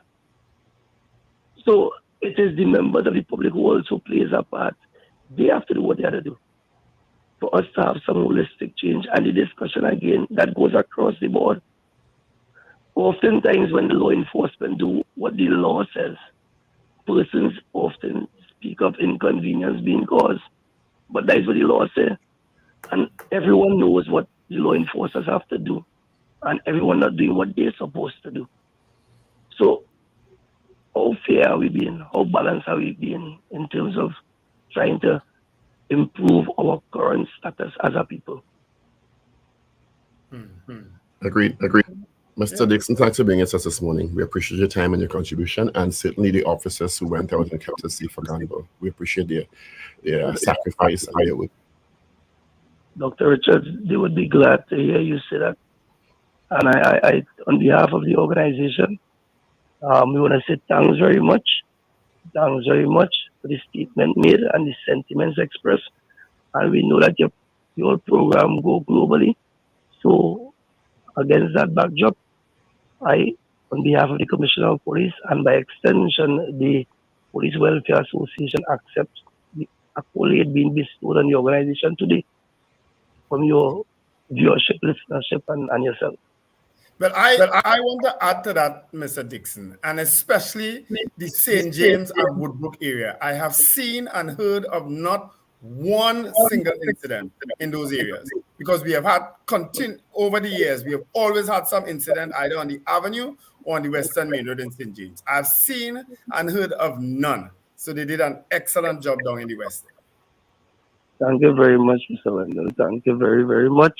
The officers will feel motivated to hear the comments coming from you all gentlemen, distinguished gentlemen who are very influential in the statements you all make from time to time.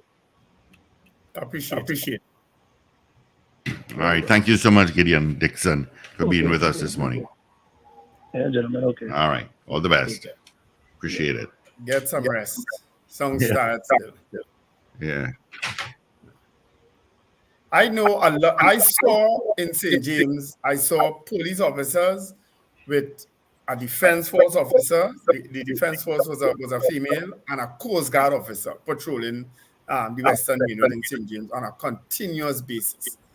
Because St. James and Woodbrook, trust me, they've always had problems, and I didn't see or hear of any. And I was a lot in St. James this time, and I didn't see any incident. Don't presume what you read in the papers is accurate. Yes, because Mr. Dixon made a complete, well, certainly what he said is opposed to what we just read in the newspaper. That's why I asked the question. Do not, or people just presume because they see it in the papers. It's a true representation of what the person said. No, but that's mischievousness. Well, I don't think it's mischievousness. I just think it's bad reporting. 222 talk. 222-8255. You can call toll free from North America 866-525-1099 and direct WhatsApp messages 868-318-1021. Yep. Let's take your calls, people. We would have just interviewed ASP Gideon Dixon. Oh, by the way, I saw a new host on Beyond the Tape yesterday because I always saw that yesterday. And I think it's Mr. Pitt, Inspector Pitt. I think that was his name. Who did the Beyond the Tape with Whitney Husbands yesterday. He has a pleasant personality. I know him. But a caller called in, and I should have asked Mr. Dixon that on his emblem, he is Inspector. But Inspector, the abbreviation for Inspector is INSP. But on the tag itself, somebody pointed it out to him, is I period, N period, S period, P period. So what were the periods in between there for? He said, well, that is the emblem they give him, so that is what you wear, and he don't know why they do it that way. Person, I think that might have been a retired officer saying that that really shouldn't be. It shouldn't be abbreviated like that. Just put INSP. Yeah. So maybe you could look at those emblems. Yeah. We do have some calls coming through. Good morning, caller. Good morning, Mr. Paul Richards, Mr. Wendell. Good morning. Morning. Morning, Mr. Patrick. I was listening to the conversation.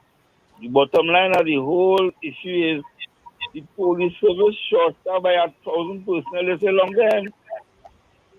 If you have a short staff organization, your workers you have will have to do more work. That statement has been countered by so many people. Some people say they're up to strength. Some people say they're understaffed. Some people say it's poor use of the resources. So I don't know what to believe.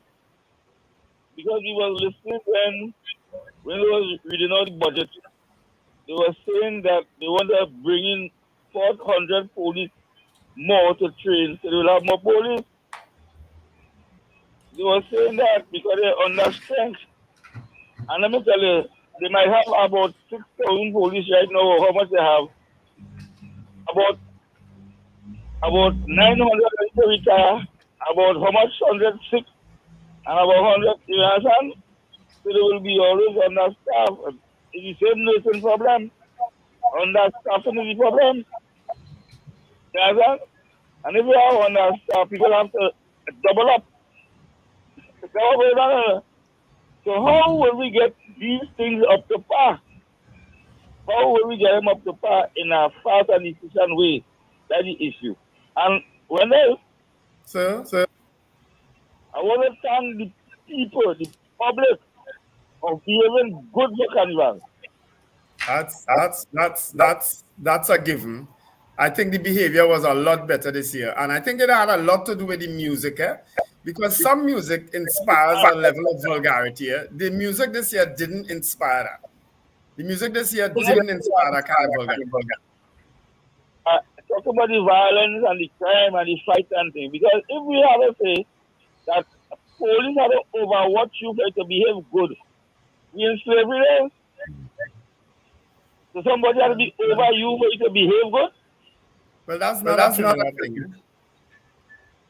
But in the end of the day, I want to thank that. But, all right. Right. Thank you, Mr. Patrick. All the best. All my lines are lit up. Good morning. Good morning, gentlemen. Morning. Good morning. Morning. I said everybody who took part of the carnival this year overwork. So is that the police alone? Okay? Paul overwork, everybody overwork. So I don't know where they're coming from, but overwork. It's the first time I Paul had was a savior. He's Super Paul. You understand? It's not the first time I had carnival and putting and Paul has saying that the police and them overwork. Everybody overwork for carnival.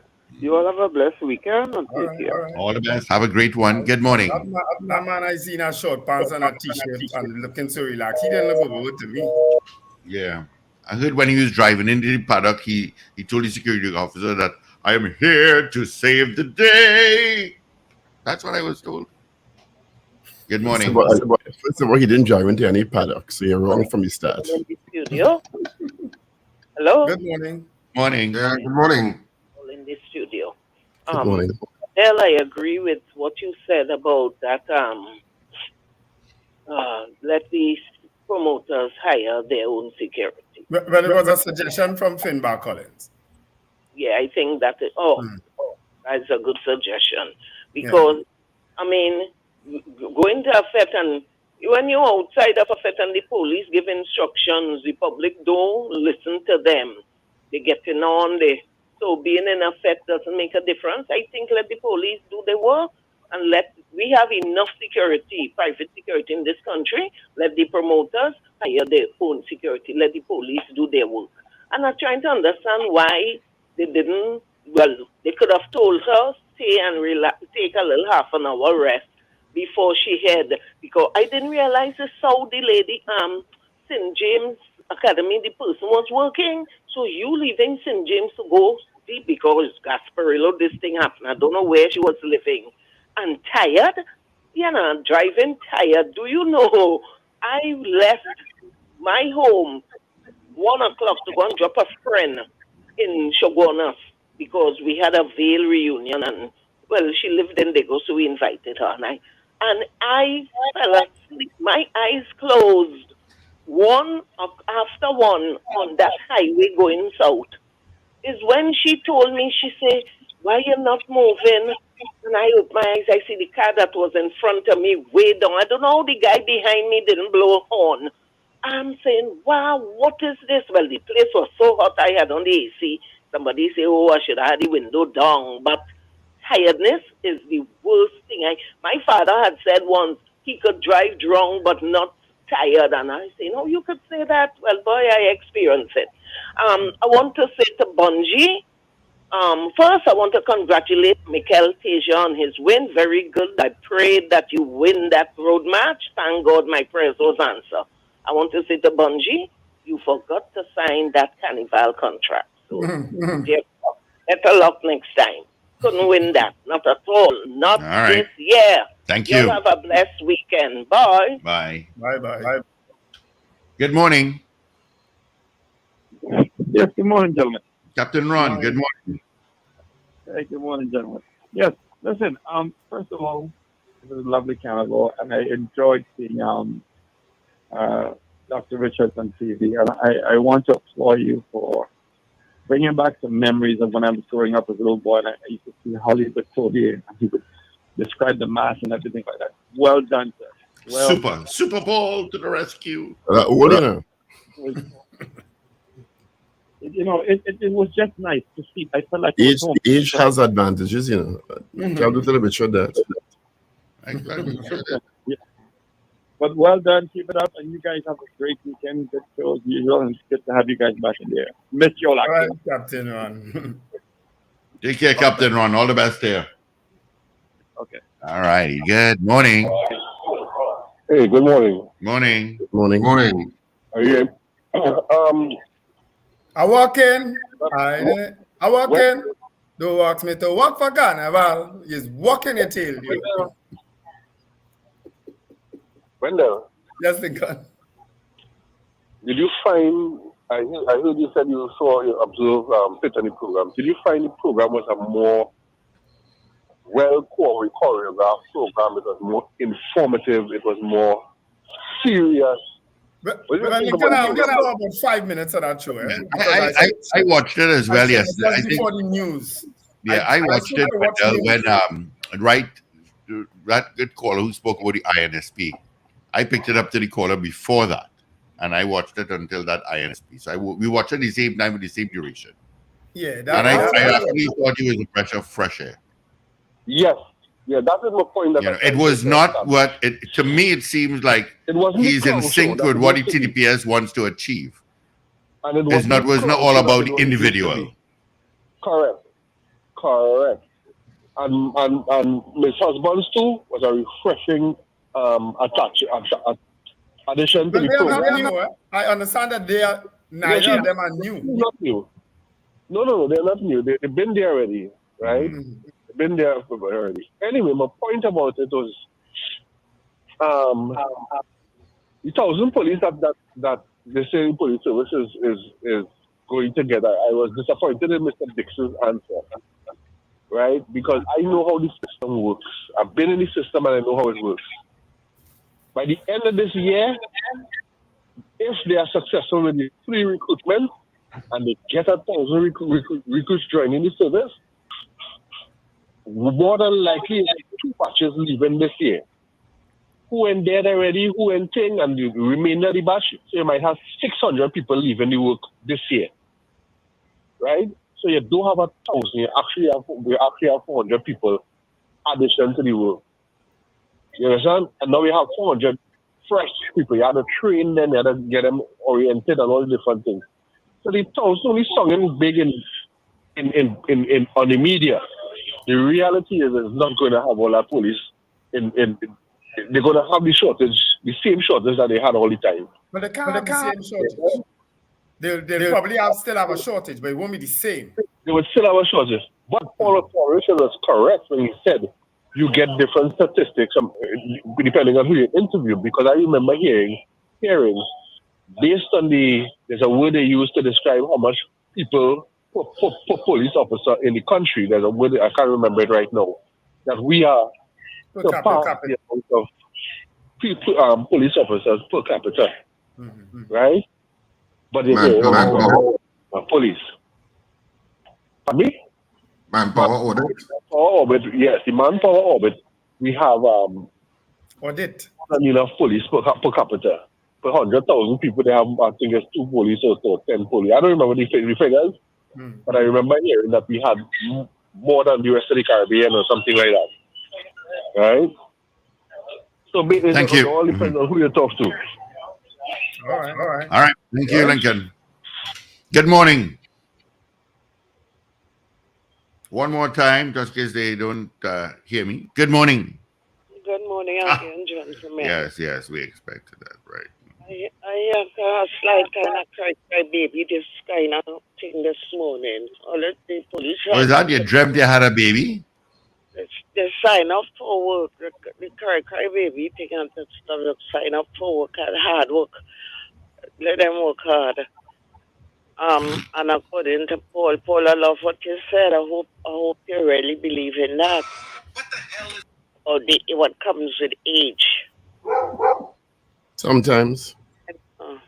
Anyhow, I want to make a quick suggestion. The NCC postmortem must be gone already, but I will wish that some of those big bands, they look for certain car parks to rent to put down them sort of stinking wee truck and stop longing out the carnival, I call it, and it out. With a sort of big truck in people face if it so everybody not going to go in the savannah and sit down. So on the road, that is what causing the bands and them to take so long and to be jammed up. Every section in the band you have a drinks truck, a food truck, a water truck, a this and that, and we truck and maxi taxi to cool out and all kind of something. Since when it's an inclusive package, Zina. And those wee trucks came about because they didn't have enough public toilets around the place. That's how those wee trucks came about. Well, they still don't have enough public toilets. Exactly. So I have no problem with the wee trucks. Listen, I talking about that the amount of trucks in one van. And long ago, you never used to have to see a whole band coming down in sections. You didn't have that set of thing among them coming down the road all the time. And that's because people want that. People paying for that now. They're paying for the convenience. They have these air-conditioned things, trailers now that people could go and relax and get massage and thing and makeup. A band is a big business, you know. Contribution. I am saying that the bands are linked now too long, and that is why you have so many big trucks and trailers. Oh, knew that was coming. What causing the jam session? Jam session and long thing. They rent on the road for people to sell, and it's only the few spectators around that patronizing it. All you want one set of people to get all the money. What telling me you're paying for it? People in this country, some people too damn greedy. Let the money share around. That is the whole long and short of it. Okay. People have to learn to control themselves when they go out. Is every minute you telling all they want to pee and go to the toilet every minute, stay home out of the You want to help when the pee now? Why do I you at all? Oh, God. You need to go on the beach and pray for carnival, yes?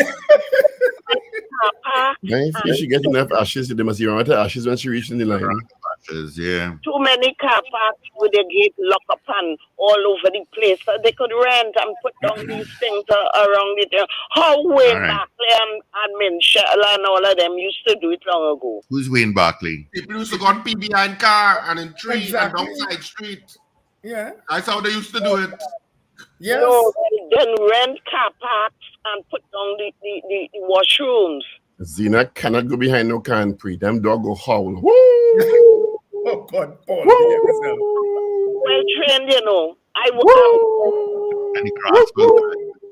Paul, all right, Zena, thank you. All right. Yeah. All that video you guys were talking about that you just sent in the chat, that's the video you was talking about this morning. I didn't send any video in any chat, sir. Well, no, and I just saw something with Biden. Is that what he's talking about? No. Fana Willis. That Biden figure looks absolutely fake. It does, actually. You all have a great weekend. Be safe. Enjoy yourselves. So the last does it still have champs in concerts and all of that? You know, they do. Saturday. The last of the carnival will be on this weekend. And has a last lap, which is on this weekend. And I'm sure there'll be some theater productions heading into the weekend. Yeah. But I started the show with that, didn't I? So of course, Carnival Comedy Week continues tonight. Of course, tonight is the last night for you to see Nikki Crosby's 50ish and Still Hot AF. We had a wonderful show last night. As I said last night, the audience rose to their feet. They just stood up and just clapped and clapped and clapped. We had a wonderful show last night. So tonight is the last opportunity you have to see it.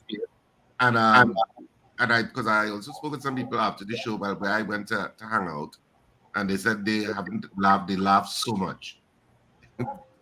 Of course, the play Back in That Bubble and Bad Behaviors on this weekend. It starts tomorrow at 8:30 and Sunday at 6:30. And that's it for the Carnival Comedy Week. We close off. Tickets available at the Central Bank Auditorium from 12 noon straight through to showtime. And of course, you can also get tickets at all of the usual outlets.